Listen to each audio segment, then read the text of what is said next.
Good. Walter, push up.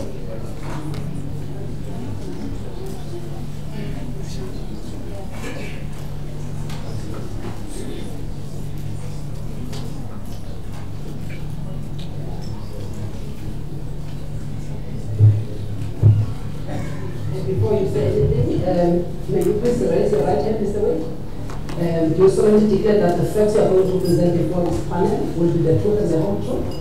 Yes. All right, thank you. Please state your full name and your designation at RCA. Requie White, Head of Economics and Trade. All right, you may proceed with the presentation, sir. Thank you, Chair. Thank you, panel. Good afternoon, ladies and gentlemen. I'll start off briefly, just the background to RCA. We represent agriculture through our membership of 9 provincial organizations, 26 commodity organizations, and 42 corporate members, and it amounts to roughly 28,000 farmers. My presentation today focuses on obviously the 2 applications we're here to discuss, the MYPD full and the RCA. The focus for our side is mostly in terms of the role and importance of agriculture and how these tariff applications and high potential high tariffs will impact on agriculture and what the consequences of that are for the broader economy and society. So crucially, agriculture in South Africa is the main provider of food. It also has, the sector has lots of forward and backward linkages into other industries. It supports employment. Farmers are price takers. Unfortunately, we cannot simply pass on tariffs or apply for higher tariffs. We need to absorb that into our cost structure. So what does higher electricity tariffs mean for us? We have to absorb it. It influences our competitiveness and our sustainability. In terms of expenditure for agriculture, on intermediate goods and services, you'll see electricity is around 5% to 7 billion in the 2017-18 year, but that component is rising. And we have limited space to maneuver. All of these other inputs are relatively important to do what we do. Just more background on agriculture. A small portion of South Africa is actually available for agriculture. And we produce a lot on the limited capacity that we do have. And if you consider the broader value chain, we contribute roughly 10 to 12% to GDP. So what's the broader economic context within which agriculture must consider these tariff applications? You see on the right, we are in a situation of severe drought in many parts of the country. It's been coming along, most of you will have heard in the Western Cape, but it's not only the Western Cape, there's other parts of the country as well. And this impacts on the financial sustainability and viability of agriculture. Now linked to this, with this background, you need to consider the importance of irrigation for agriculture and food production. Because we're sitting with a situation of drought, irrigation is so much more important to secure food security. Broader, it's easy to think about a drought, you don't have water. But it's a much broader concept than that. The impact of a drought can be felt as much as 3 years down the line. Now we've had multiple droughts, so obviously that's a very stretched and extended impact that we'll see. And I've just plotted some of the broader considerations. Obviously starting with farming output and production, your cash flow, and that chain will follow through the economy. Then if we just think broadly in terms of where are we as a country relative to sub-Saharan Africa, according to the World Bank, sub-Saharan Africa's growth is estimated at 2.4% for this 2019 year. South Africa is on 1.3%. In the NDP, they mention a figure of 5%. We need to be achieving growth of around 5% to uplift our economy and include everyone and reach our goals. On top of this, Eskom's tariff applications aren't helping the situation. It's not contributing to growth, it's rather depressing economic activity. This is something not directly related, but I brought this in. Besides tariff applications, I've mentioned we have price takers. We had load shedding in December, which is a financial burden. You could perhaps look at these examples at your own leisure, but there's various impacts through load shedding where agriculture has to pay the bill. On top of electricity tariffs, that's not considered anyway.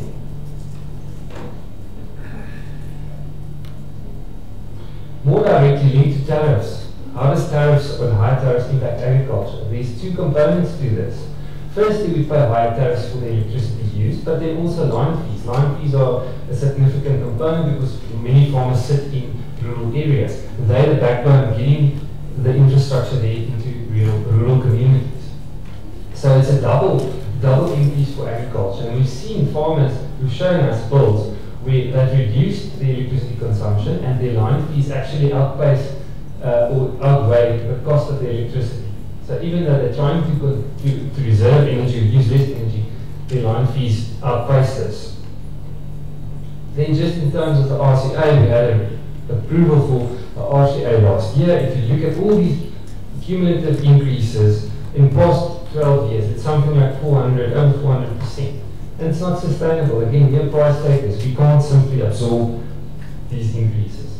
I mentioned the drought and the importance of irrigation for food security. So in the next section, I'll focus on that more. If you look at irrigation and the role of irrigation, here on the left, in terms of the value of farming, gross farming income, it's 10 commodities that represent over 40% of that income.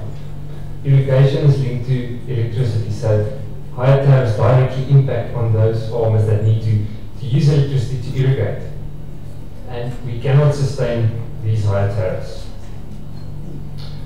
In terms of another measure, over 25% of the country's food is produced. So in terms of actual production, that comes from irrigated agriculture. And here's a comparison between tariff increases and CPI. So you might ask the question, why do we refer to CPI? And I think some of the earlier speakers touched on this. The main issue with all these tariff increases is businesses, and such as all businesses and farmers, need to plan. They need to make business decisions. They need some kind of a yardstick to know what's coming, what's happening, how do we need to adjust our own plans and our own business. And CPI is a standard measure of that change in prices and inflation. So we're fast outpacing inflation, and it makes it very difficult to plan. Then many might have touched on the governance side of this. So we're going through this process, but I think it's clear there's a bigger issue besides higher tariffs. Higher tariffs might not be the solution to all the issues at the moment.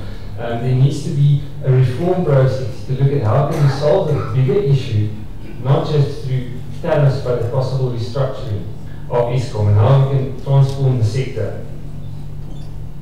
Also, what we're doing at the moment is we're applying for higher tariffs. Higher tariffs will impact on people's consumption. Less consumption, fewer users switch. What will happen? There will be fewer users that have to foot the bill. It's a self-defeating vicious circle. Then I'm not going to go into all the irregularities or rumored irregularities, but it's an issue of trust, and the public want to see what is being done to resolve these issues. Some recommendations. So whilst reform plans are being developed and implemented, Eskom should not be allowed to transfer these costs onto consumers. Strategic interventions need to take place to resolve the issues before we go to higher tariffs. A sustained increase in electricity tariffs will only push more consumers away. So we recommend that any consideration of these increases should only come when Nersa has done a full due diligence and there is a consideration of what are the broader issues rather than only increasing tariffs. Tariff increases will not resolve a bigger issue within the electricity sector. And then importantly, any potential increase that is granted should be on electricity tariffs alone, not on line fees as well. As I've mentioned, that is a double increase and we cannot afford that. Thank you. Thank you very much. I want to check if there's any specific question that is not against one of the speakers. Yeah, just one question. Should we then take it that your sector will be comfortable with an increase in the range of CPI?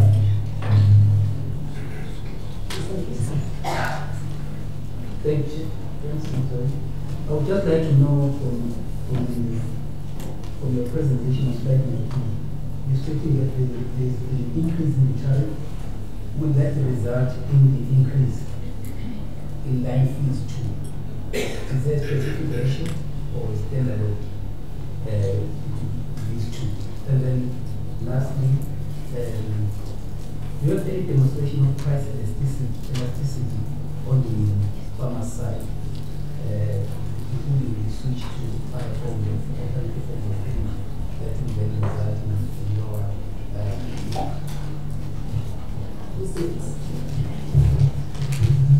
Thank you, Madam Chair. Thank you, Mr. Wade. Just two questions. If you think in your recommendations that we actually should not be approving any applications while we do all these investigations, and what do you think we should do just for the 1 year?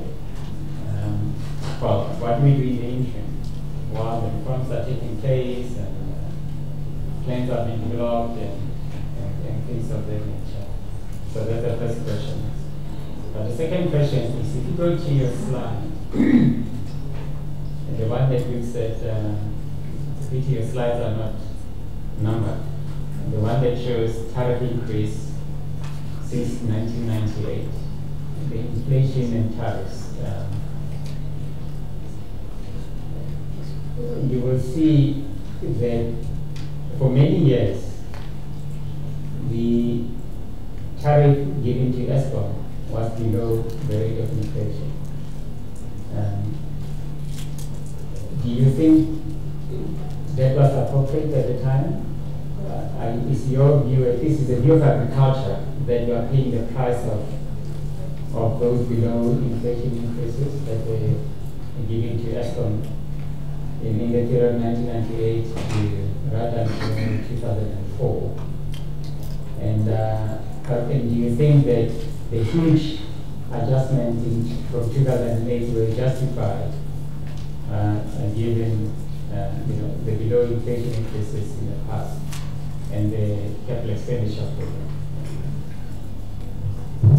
Thank you. Could you also just assist? I'm not sure if Nersa has already sent a list of questions to yourselves, just to ascertain the issue of price sensitivity as to what the industry will react to these price increases when you look at them for 1 year for each of the years of the MYPD, including the other increases from the RCAs. Then if you combine the increase over 3 years, whether the sector will be willing to buy electricity at that cost, and what will the sector then do? Would you reduce consumption of electricity, or what else would you consider? That line of questions. Some of them will be sent through to you by Nersa by end of the business day today. Thank you. Thank you, Chief Panel. I'll start off with the first initial questions. The first one was relating to the actual tariff increase and CPI. Would we consider the CPI increase more affordable? I think if it was business as usual, that would be wonderful. But I think in the broader context which we are in now, this restructuring is the bigger issue. And I think it came out from some of the earlier presentations as well. If we do that, it's not going to solve our issue. The bigger thing is how do we restructure and then review tariffs after that. And then I'm not sure if I got the question completely correct on the tariff and line fees. I think some of my colleagues who attended provincial hearings will set up a meeting with Nersa around that issue, where you can compare specifically bills where it's split up between tariff and the line fees, and we'll see over time what are the increases in those specific components, and you'll see that line fees have in fact increased as well at the same rate as tariff increases. If you can elaborate on that question when you give us the responses in the next 7 days. Okay. On the pricing elasticity. Thanks. So, Chief, the next one is on elasticity. I'll get back to you on that. Then in terms of the investigation and what do we do in the interim, I think it emphasizes the earnestness with which something needs to happen. Because all of this is more and more uncertainty. And earlier you asked the question to Busa around this as well, about what if we determine a 1 year increase. Again, where are we after that 1 year? And what needs to happen? I think the crucial thing is all the stakeholders need to come together and resolve the issue, or resolve the bigger issue. because tariffs alone is not going to fix it. Then the second question was around the low increases prior to 2008. I cannot completely comment on that. I think the other issue that adds to that is that was one part, and then there was a delay in expanding capacity. There were lots of issues linked onto that which added cost. There was delays in building new capacity. So I think that makes it more difficult to give you an answer on that. And then I'll respond on the written questions. Thank you, Chair. Thank you very much for your time, and we look forward to receiving those responses from you. Thank you. Thank you. Ladies and gentlemen, we're moving on to the next presenter, and that is the Nelson Mandela Bay Business Chamber. The name of Ms. Nomkita Mona, David Mertens, MC Water. I don't think all of them, but maybe two. MC Water and David Mertens.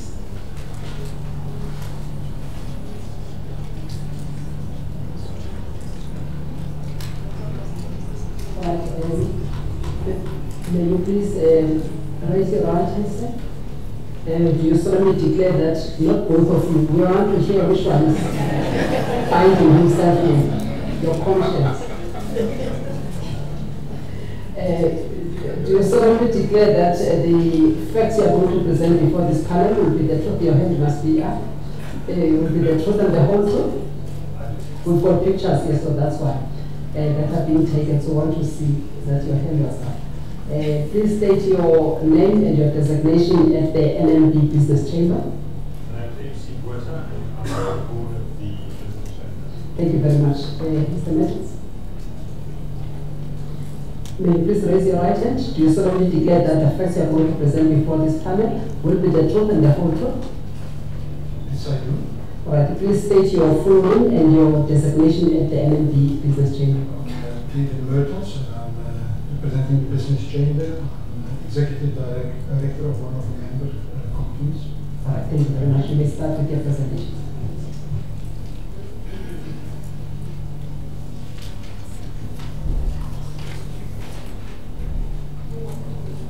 Thank you, Madam Chair. If I can start slightly.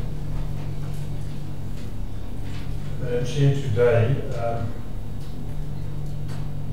our talk will focus on the member associations that we represent, why we reject the MYPD4 application, and our recommendations.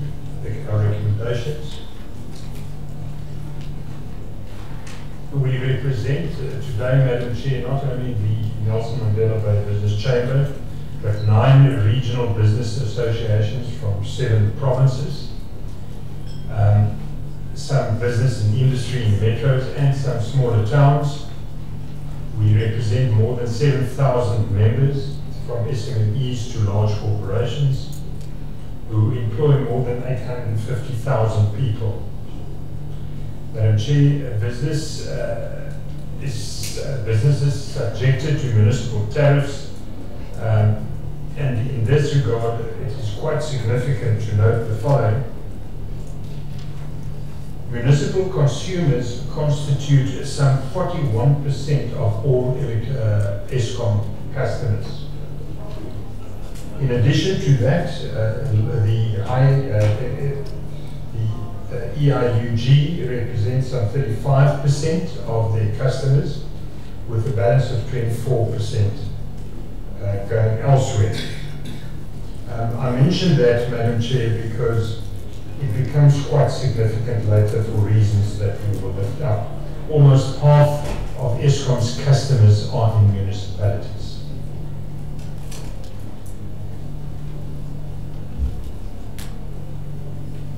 Madam Chair, the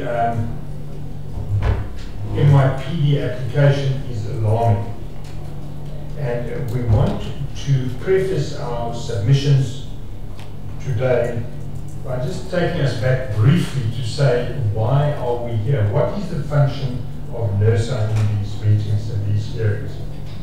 Firstly, Nersa is charged to act in the public interest.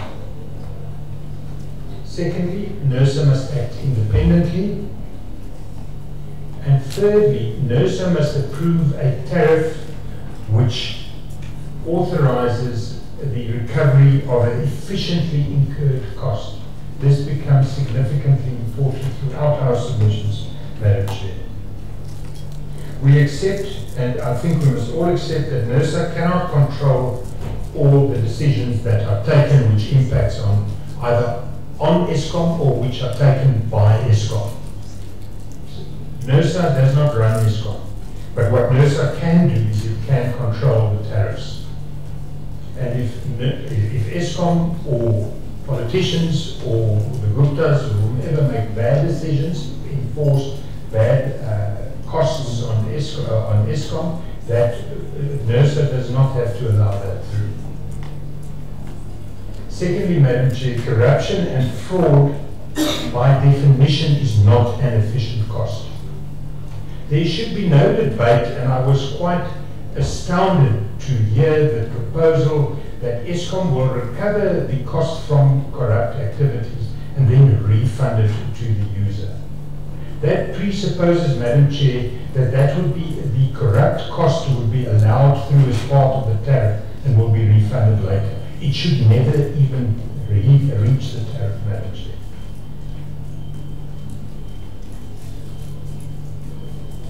Thirdly, Madam Chair, the developmental mandate of Eskom is not a matter which should be considered in an efficient tariff. The developmental mandate is a government mandate, and that cost should be borne by the taxpayer, not by the consumer. The Act, where Nersa derives its powers from, allows only the approval of an efficient, cost-reflective tariff, plus a reasonable marginal return.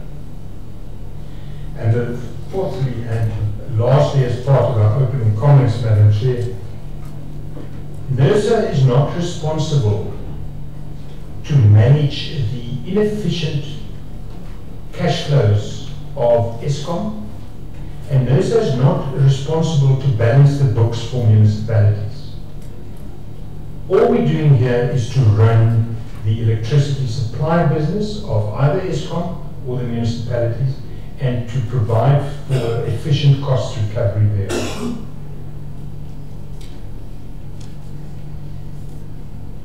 Madam Chair, moving on to why the MYPD4 is alarming.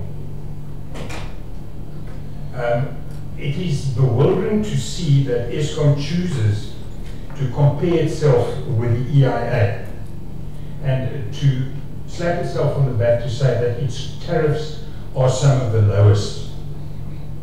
Madam Chair, that may be so, but it is a pointless academic exercise because 40%, almost half of Eskom's consumers do not pay the Eskom tariff.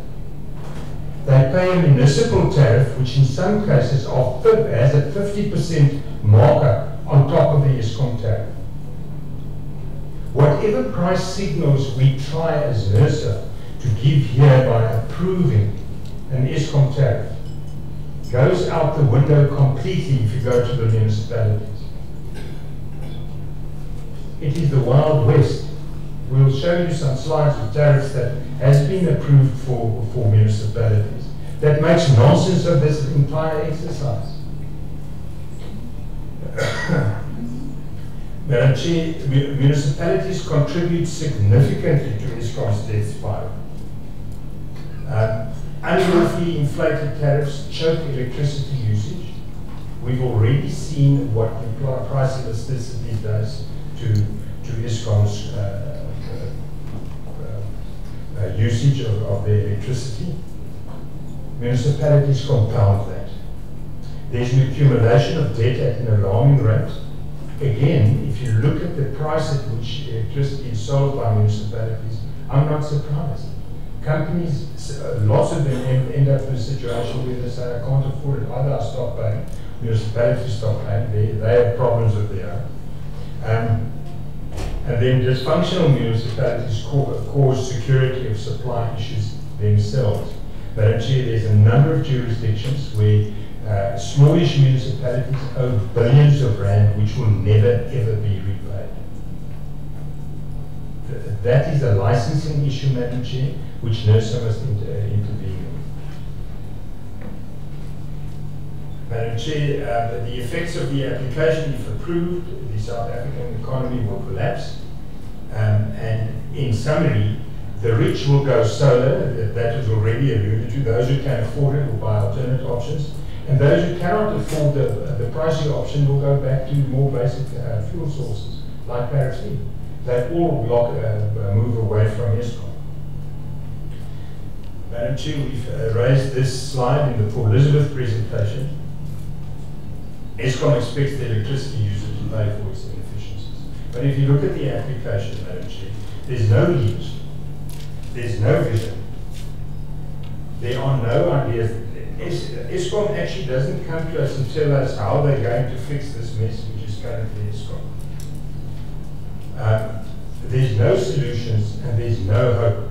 We're trying to do the same thing over and over again by buying ourselves out of the Eskom dysfunction by increasing tariffs. It's not working, and Einstein said insanity is doing the same thing over and over again and expecting a different result. Madam Chair, we do have to commend Eskom for its most recent tariff decisions. Nersa, I beg your pardon, Madam Chair. We have to commend Nersa for its most recent tariff decisions regarding Eskom. The 2018-19 request was 19.9%. They were granted 5.2%, and for the RCAs here, 2, 3, and 4, those were half. Madam Chair, for good reason.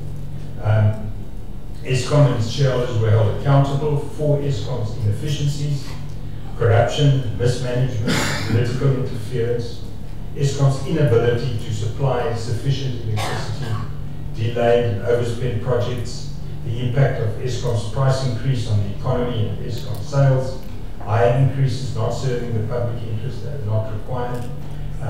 They are the basis and the route to an efficient Eskom, and Nersa is to be applauded for the position it adopted. We do congratulate you for the position you took. And our further submissions, Madam Chair, will work on are based on the assumption that Nersa's future decisions will be consistent with what was done in the past. The Chamber's recommendations, Madam Chair, is that Eskom's tariff must reflect the cost of an efficient utility, which it is not. Eskom must reduce its spending. There must be further measures to increase sales, and key stakeholders are to be involved in solutions. Madam Chair, if we look at the MYP4 sales forecast, it repeats the same mistakes as the MYP3. The solid blue line is the actual sales, the dotted blue line is the MYP3 sales forecast, and you can see graphically how badly Eskom got it wrong. They are forecasting the dotted blue line on the extreme right-hand side of the slide. That's where Eskom forecast they will go, given a 15% year-on-year increase. If you factor in the inelasticity of the Eskom electricity tariff, where they will go to, Madam Chair, based on the Deloitte report, is the dotted blue line. They will sell even less, dotted red line. And what we propose, we require, is the dotted green line. We need to incentivize the sale of electricity. And we suggest that below inflation increases can create growth, Madam Chair. Madam Chair, the last slide of my presentation is the Chamber's recommendations that the tariffs must be cost reflective. They must only include efficient costs. The regulatory asset base must exclude inefficient capital equipment. Eskom spent, Madam Chair, 530 billion on capex since 2009. There's a slide later on which graphically illustrates that. And it today has less available capacity despite the spend. Old capacity is breaking down, that's due to inefficient maintenance, and new capacity is not performing due to project failure. Madam Chair, we emphasize that whilst we are not against IPP, the electricity user is expected to pay for unaffordable, take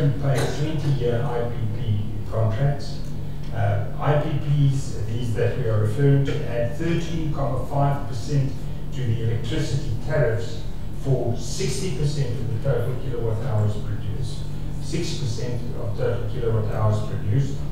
IPP, DOE peakers and the REIPP will cost the user during the MYPD4 period what's asked for is 88 billion rand, and the negative influence on Eskom sales could be as high as 6.5%. Madam Chair, we can't afford that. Thank you very much, NC. I will continue with the proposals of the group of business chambers.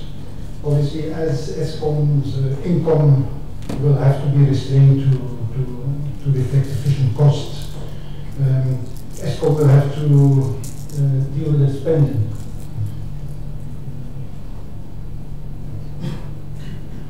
Sorry about that.